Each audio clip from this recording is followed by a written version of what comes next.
donde estás. Señor, gracias por este tiempo, gracias porque tu presencia se mueve en medio de nosotros, Señor. Te pedimos que en esta mañana podamos recibir lo que tienes para nosotros. Abre nuestro corazón, abre nuestra mente, nuestro entendimiento a ti, Señor. Que nuestra vida realmente entienda que solo toma sentido cuando seguimos tu voluntad, tu palabra. Ayúdanos a recibir lo que tienes para nosotros, Señor. En tu nombre, Jesús. Amén y amén. Qué bueno que estás aquí. Estamos hablando acerca de los procesos y pensaba en algo que quiero compartirte en esta mañana, y es que el pecado también tiene un proceso. El pecado tampoco sucede solamente de un momento a otro. Y en esta mañana voy a hablarte de el vórtice del pecado. ¿Alguien sabe lo que es un vórtice?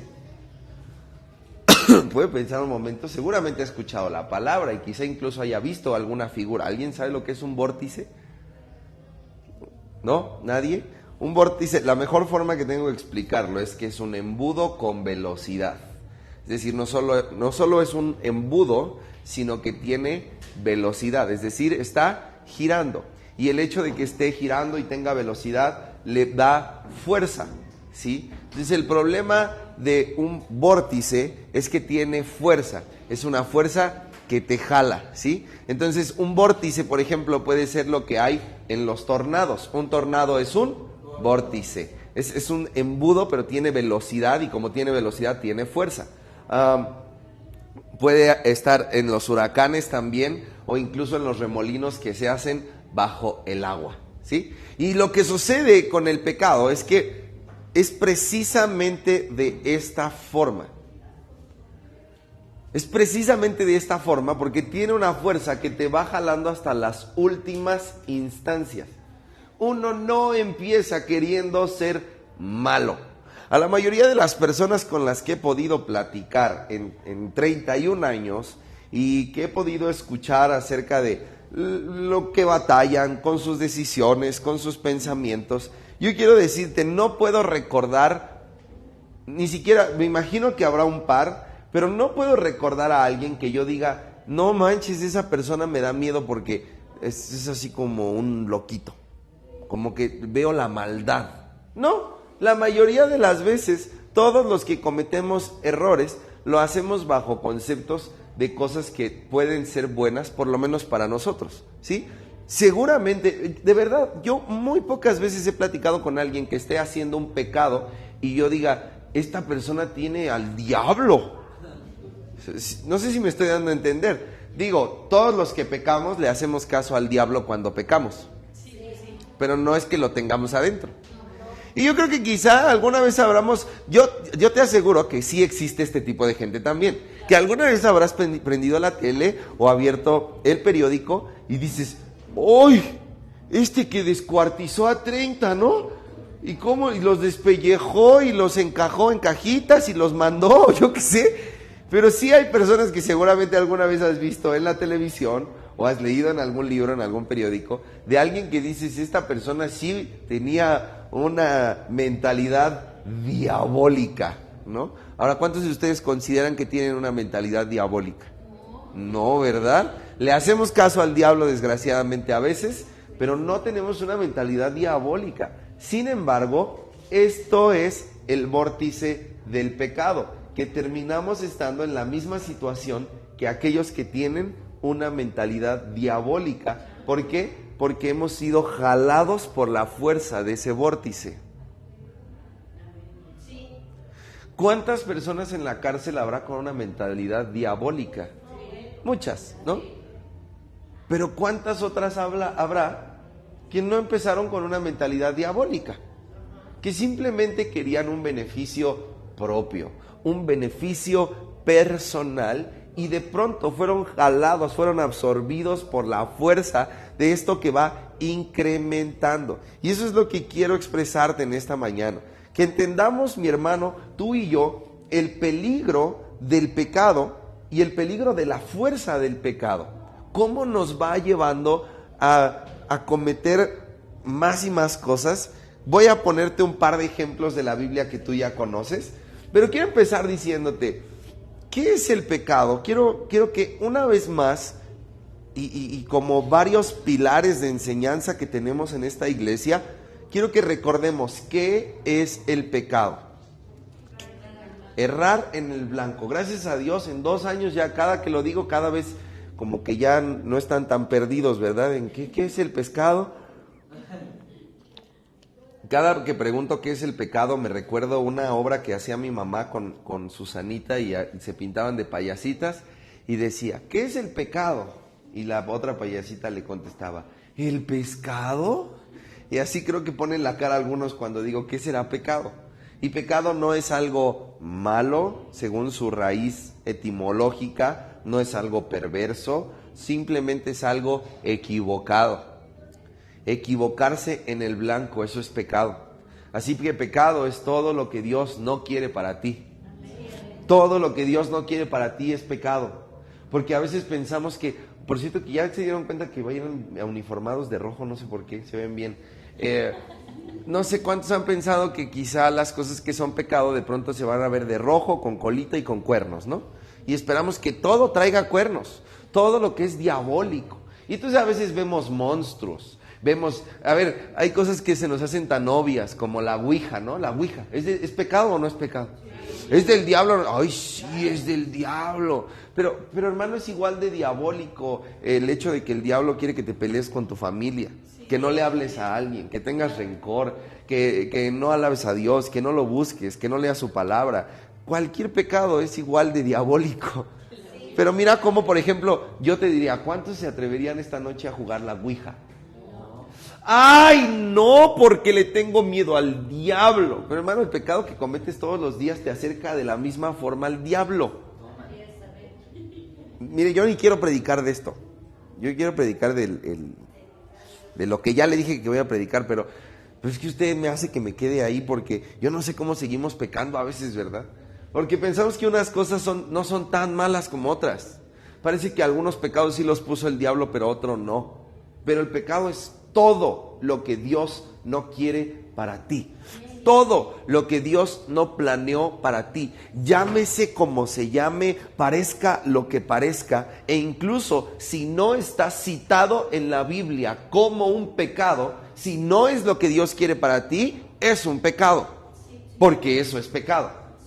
Si Dios quisiera establecer en la Biblia una lista de pecados, lo hubiera hecho. Y nos hubiera dejado como al pueblo de Israel en un tiempo específico 10 mandamientos. Y hubiera dicho, para ustedes del siglo XXI va a haber 50. Aquí están, tienen que seguirlos. No necesitan nada más. Pero el Señor no quiere que tengamos un libro de reglas, quiere que tengamos un criterio basado en nuestra relación con Él. Esto es importante. Dios quiere que hagas un criterio basado en tu relación con Él. Y tu relación con Él tiene que basarse en estar en intimidad con Él y también leer su palabra. Porque va a haber quien diga, a mí Dios no me ha hecho sentir nada. No, pero la Biblia dice. Así que lo que tú sientes sale sobrando. Porque si la Biblia dice, la Biblia dice. Y no puedes decir, es que a mí Dios no me dijo que eso sea malo. No, pero ahí ya lo dijo. Por eso no te lo va a decir a ti. A ver, quiero hacer este paréntesis. Nunca se crea tan ególatra como para poner su revelación personal por encima de la Biblia. Ahora, esto en particular, esta frase la pensé una vez que fuimos a un evento y salimos decepcionados mi mamá y yo. No entendimos nada de lo que los predicadores dijeron, porque todo era acerca de sus ideas y sus revelaciones. Y gracias a Dios, eso jamás va a pasar aquí. El día que pase, aviéntenme una piedra. Yo nunca voy a poner mi revelación personal por encima de la revelación de la Biblia, que es eterna, infalible, que es lo mejor que Dios nos pudo haber dado, ¿sí? Entonces, lo que Dios te revele a ti personalmente es bueno, sí, mientras no esté por encima de la Biblia. Si lo que según tu Dios te está diciendo no se alinea a la Biblia, entonces no te lo está diciendo Dios, ten cuidado, ¿qué estás escuchando? Si te cruzaron ahí unos cables y algo estás escuchando que no es de Dios. Y entonces, si no es de Dios, es pecado. Quiero que me digas, algo que puede ser bueno, que no está listado en la Biblia como pecado, pero también puede ser pecado.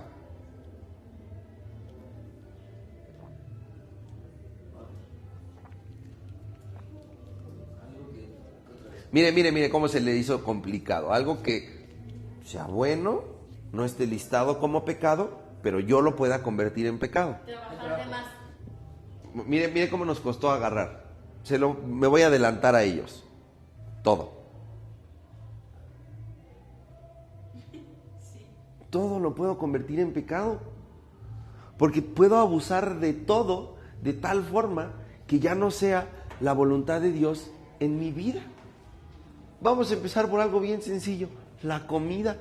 ¿Es pecado comer? No. Yo no sé de dónde sacaron lo de los 10 pecados capitales. ¿Los 7? ¿Cómo se ve que yo no fui católico, verdad?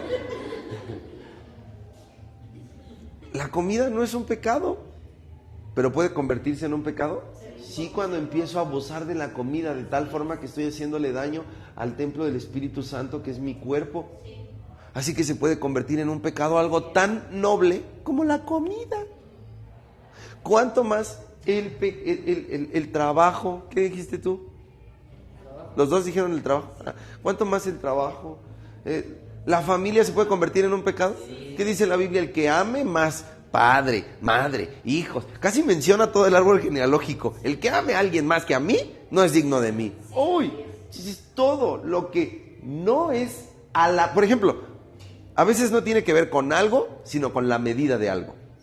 Ay, mira, esto está bueno. El pecado a veces no tiene que ver con algo, sino con la medida de algo. ¿Cuánto de algo estás tomando? Y la medida puede hacer que se convierta en un pecado. Porque en vez de tomar de Dios, estás tomando más de otra cosa. Y entonces ya no es el propósito de Dios para tu vida. Y entonces estás pecando. Ya voy a empezar a predicar. Ponme un cronómetro, ¿no? Bueno, a ver. Es que hoy tengo que terminar temprano porque voy a dar el discipulado y quiero respetar sus tiempos. Así que póngame muchísima atención. Me voy a ir, ya que hablamos del pecado. ¿Qué es lo que hace el pecado? Te las voy a decir las 4 de una vez. Cautiva tus ojos. Di, cautiva tus ojos. Cautiva tus ojos. Cambia tu mente. Quiebra tu espíritu. Y esclaviza tu vida. Gracias a los que sí lo dijeron. Cautiva tus ojos, cambia tu mente, quiebra tu espíritu y esclaviza tu vida. Ese es el vórtice del pecado. Ya con decírtelo, yo creo que muchos de ustedes ya están pensando en, ay, a ver cuántas veces me ha pasado y puedo sentir. No, ya, fue mucho. No es cierto. Cautiva tus ojos. Luego cambia tu mente. Luego quiebra tu espíritu. Y termina por esclavizar tu vida. Entonces, cautiva tus ojos. Quiero que hablemos justo de este vórtice, cómo empieza en algo completamente inocente o completamente falto de malicia en sí. Una de las historias que para mí es tan impactante, y lo he dicho una y otra vez, es la historia de David y Betsabé. Y por si alguno de ustedes no conoce esta historia, la voy a contar. David está en esta situación de David y Betsabé. Si alguien no conoce, David era un rey. Y mira esto, David empieza a meter la pata desde antes. Porque la Biblia dice, en el tiempo en que los reyes iban a la guerra, David no fue. Y David era rey. ¿Dónde tenía que estar? En la guerra. En el tiempo que los reyes iban a la guerra, David se quedó. Y entonces David está echando la flojera en su penthouse, porque está hasta arriba evidentemente. Y entonces David voltea a ver. No, algo ya, perdónenme. No, pues es que la cámara gira 360. ¿Sí? A ver, volteala así completamente. No, de abajo. No, el pedestal. Ajá, exacto. Gíralo más. Exacto, ahí, déjalo. Ahí está. Sí. Entonces, David sube a su penthouse y está de flojo y de pronto ve a una mujer. le gusta a la mujer. Hasta aquí, ¿usted ve malicia? Sí, claro. No, espéreme. ¿A usted nunca le gustó un hombre? Sí. Entonces, No, pero ella llevaba un montón. ¿Y eso qué? no, espéreme. Hay una naturalidad. Sí, yo veo a yo veo al Capitán América y no estoy pecando, me parece guapo. No, sí estás pecando también. Ok, aquí está lo primero. Atracción. Hay una atracción natural. ¿Por qué una atracción natural? Porque naturalmente el humano está hecho para pecar. Hemos sido maldecidos por Adán. Por el pecado de Adán, nosotros como humanos, bueno, de Adán y Eva, hemos sido maldecidos, aunque también después hemos sido justificados por Jesús. Dígame. Pero antes de ser justificados por Jesús, hemos sido maldecidos por Adán. Eso significa que bíblicamente hay una respuesta para el debate filosófico de si el hombre es malo o se hace malo. Bueno, bíblicamente el hombre es malo, nace malo, ya nace con esta intención de ser malo. Es más, déjame decirte algo, hace poco escuché algo muy interesante. En estos debates acerca de la opinión LGBT, alguien decía, ¿cómo voy a seguir a Dios que no me quiere si Él me creó de esta forma? ¿Y cómo se supone que yo vaya en contra de la forma en la que Dios me creó porque Dios me creó homosexual, ¿no? Y entonces lo primero es entender, Dios no nos crea de esa forma, pero la persona que contesta dice, voy a ignorar el hecho de que dijiste que Dios te creó así. Y te voy a decir que de todas maneras Dios quiere que vayamos en contra de nuestra naturaleza porque Dios nos creó de una forma y de todas maneras nosotros queremos hacer lo que a nosotros nos gusta. Dice, porque el humano siempre quiere seguir su naturaleza. El que está debatiendo dice, mi naturaleza como un hombre... como un hombre heterosexual, dice, es no creer en la monogamia y querer tener varias parejas a lo largo de mi vida. Sin embargo, esa no es la naturaleza con la que Dios quiere que yo siga. Dios quiere que yo desafíe aún lo que yo creo que yo fui creado para hacer, porque yo siento hacer esto.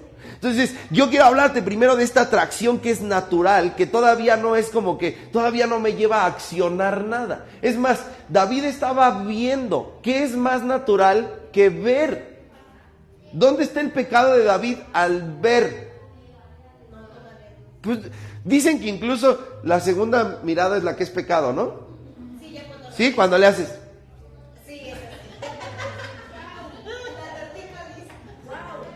Decía un amigo, yo por eso yo le hago así ya, ahí me quedo, así ya, no fue la segunda, ¿no? Entonces, lo primero que pasa con el pecado es que es atractivo para nosotros según nuestra naturaleza. Ahora, antes de seguir desglosando esto, quiero contarte rápido la historia de David y Betsabé. La mira, la desea, y todavía como era el rey, bien pudo haber dicho, pues me voy a quedar con ella porque yo soy el rey. En ese tiempo eso era permitido. El problema está que de pronto le dicen a David, él pregunta, ¿quién es ella? Y le dicen, ella es la mujer de. Ya con eso era suficiente para que David hubiera dicho, bueno, está bien.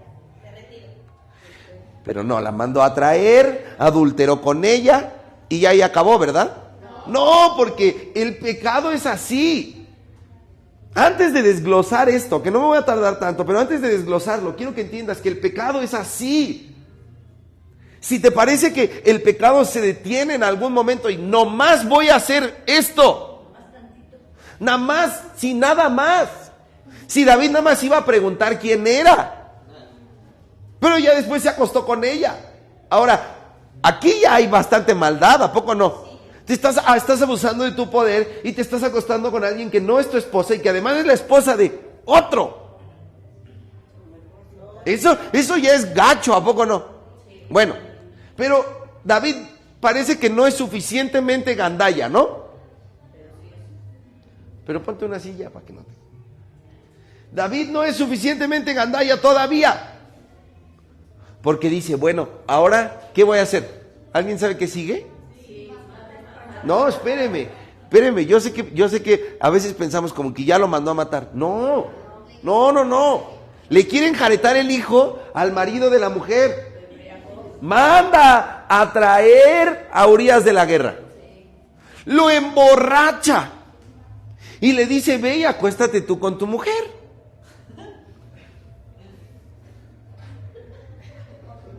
Es que esto está muy retorcido. Ahora, dígame si ve eso retorcido de David cuando está en el techo viendo. No. Quiero que entiendas que a ese punto vas a llegar. Porque es un vórtice, te jala. No es algo que David haya estado pensando desde el principio. David no estaba diciendo... Es más. Les voy a decir algo. David tiene errores, tiene aciertos en la Biblia. ¿Sí o no? Sí. ¿Tú ves a ese psicópata en otras historias de David? No está. No parece ser David. Pero eso es lo que hace el pecado. Así es de fuerte la manera en la que jala hacia las consecuencias. De verdad a mí me parece bastante macabro la idea de, lo voy a traer, lo voy a emborrachar y lo voy a mandar a que se acueste con la mujer con la que yo me acabo de acostar. Oye, o sea, ni la quería. ¿Entiendes todo lo que está sucediendo en su cabeza? Para decirle a Urías, ve y tú acuéstate con ella. Y Urías salió mucho más hombre, más valiente y más consciente que David, porque Urías dice, yo, ¿cómo me voy a entrar a acostar con mi mujer si mis hermanos están muriéndose en la guerra? ¡Uy! Eso nos da una comparación de alguien que está en pecado y no ve más que lo que quiere ver, y alguien que está afuera. Y entonces David dice, ¿no? Pues te voy a matar entonces. Ahora, me hubiera gustado que David hubiera tenido las agallas para matarlo él. No, lo manda como carne de cañón, a que lo pongan al frente de la batalla, para que sea el primero en morir. Está retorcidito el David. Pero ¿cómo empezó todo? No era un plan. No era, ay, me voy a quedar con la mujer de Urías, porque en todo caso lo hubiera mandado a matar primero. No. Todo empezó con algo natural, con su atracción natural, y con él diciendo, bueno, le voy a dar la razón a mi vista. Mira esto, acompáñame a Génesis capítulo 3, versículo 6.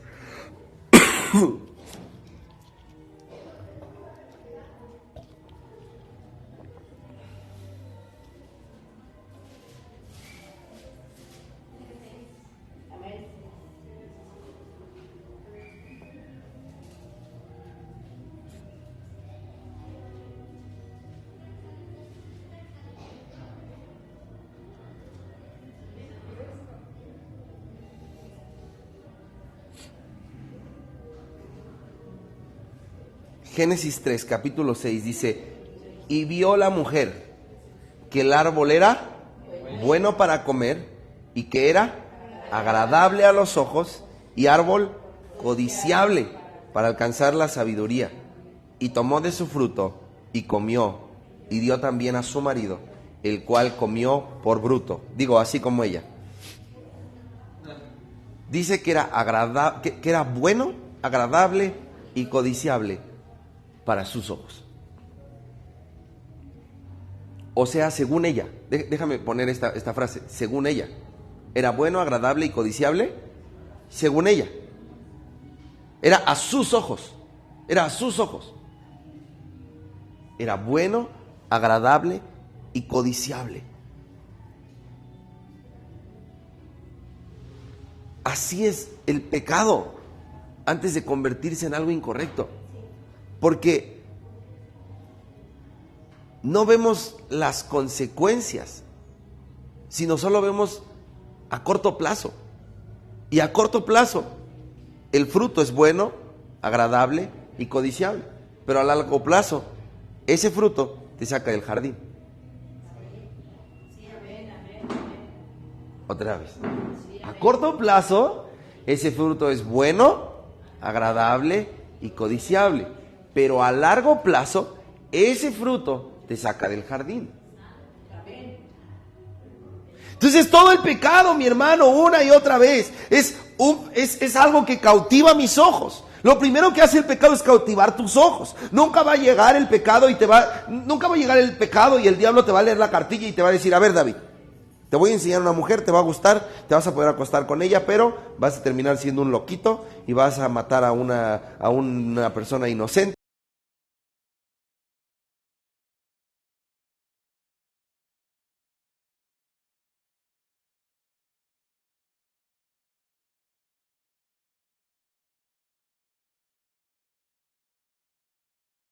Todo, pero ¿cuánto me vas a cobrar de intereses?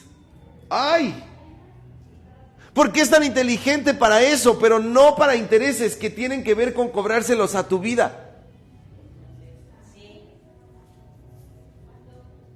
¿Por qué has sido tan inteligente como para decir: no me voy a clavar? O quizá algunos han dicho: yo sí me he clavado con tarjetas de crédito y han tenido deudas y han tenido problemas económicos, pero si ha sido importante para ti, porque tú entiendes lo que son los intereses. Es increíble la cantidad que te cobran, cómo de pronto se va multiplicando. En diciembre pagué algo y lo olvidé con una tarjeta que ni uso. Y eran como 100 pesos. No, eran como 100 pesos en diciembre. Y ahorita llega y yo veo y digo: pues ¿qué compré? Yo esta tarjeta no la uso. No la uso, pero dejé 100 pesos de deuda y entonces los intereses me acabaron.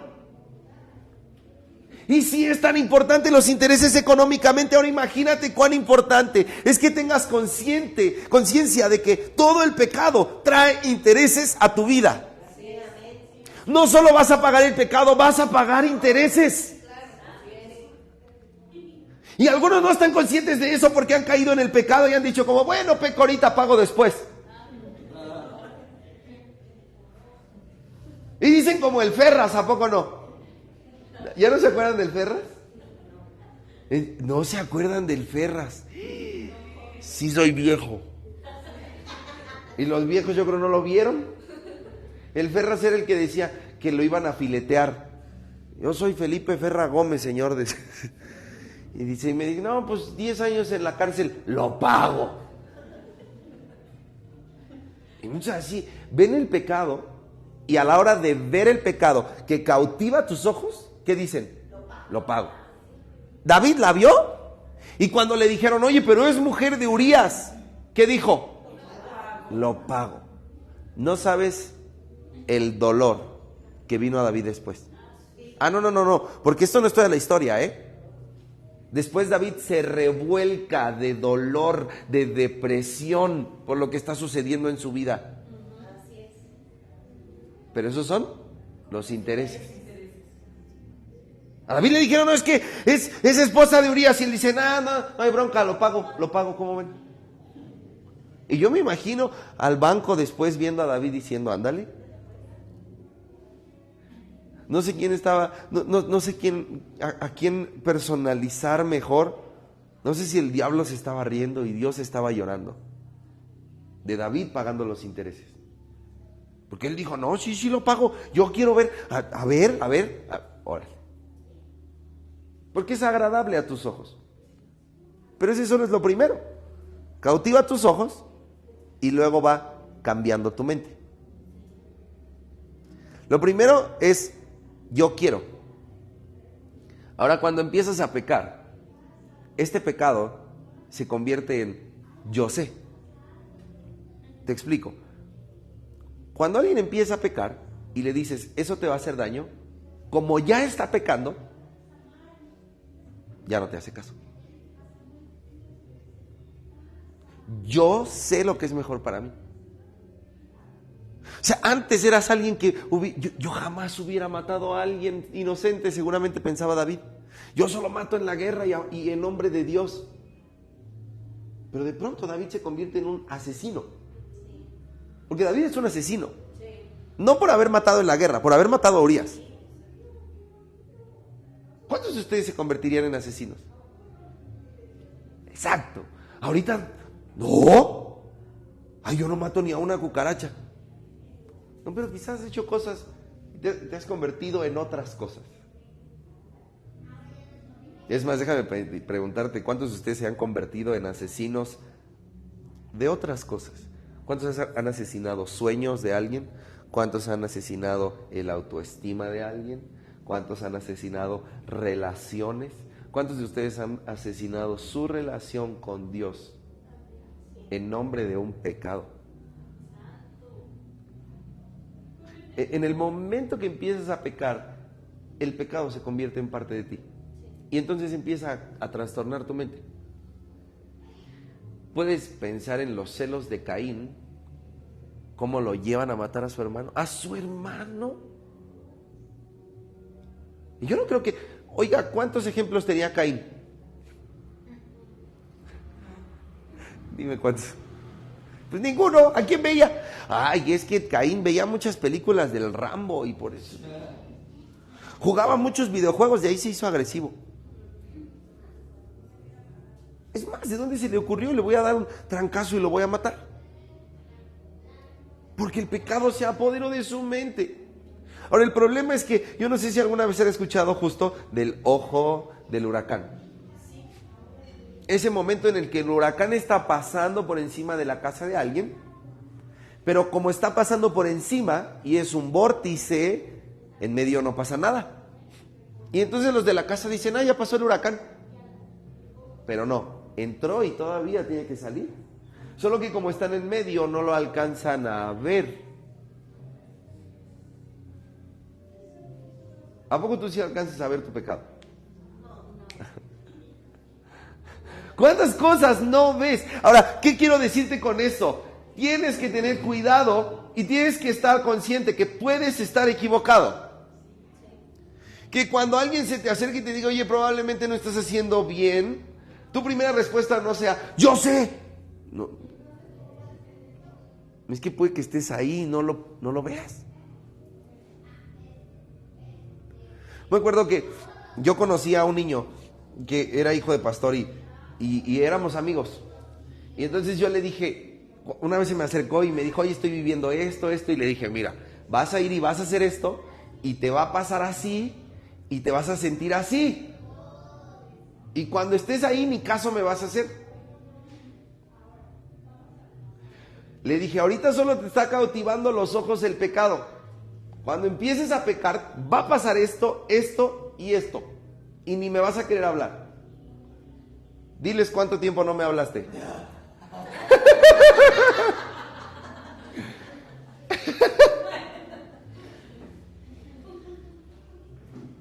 Y no me quería ni ver en pintura porque yo le decía, lo que estás haciendo está mal.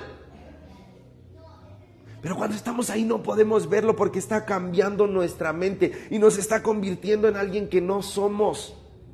Pero ya no lo sabemos porque ahora seguimos ese pecado porque es algo que se está convirtiendo en una adicción, porque me está gustando lo que estoy sintiendo y entonces empiezo a responder a ese estímulo del pecado.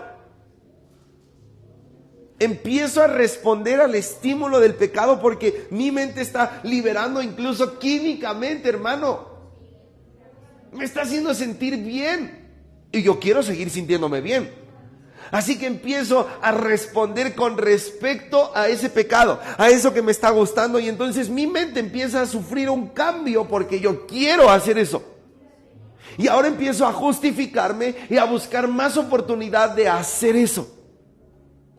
Y el problema es que al hacer eso, al cambiar mi mente, otra cosa que sucede es que termina por quebrar mi espíritu. Ahora te voy a decir qué es quebrar mi espíritu exactamente. Quebrar tu espíritu es la separación que tienes tú de Dios. Ve la historia del hijo pródigo. Primero hubo un deseo que le llamaba su atención y ese deseo se impregnó tanto porque él le dio oportunidad en su vida que cambió su mente para decir, Padre, ya no quiero estar contigo. No le faltaba nada a ese muchacho, no le faltaba nada. Tenía un buen padre. Joel, ¿qué tan buen padre? Bueno, el buen padre le da la herencia antes de morirse.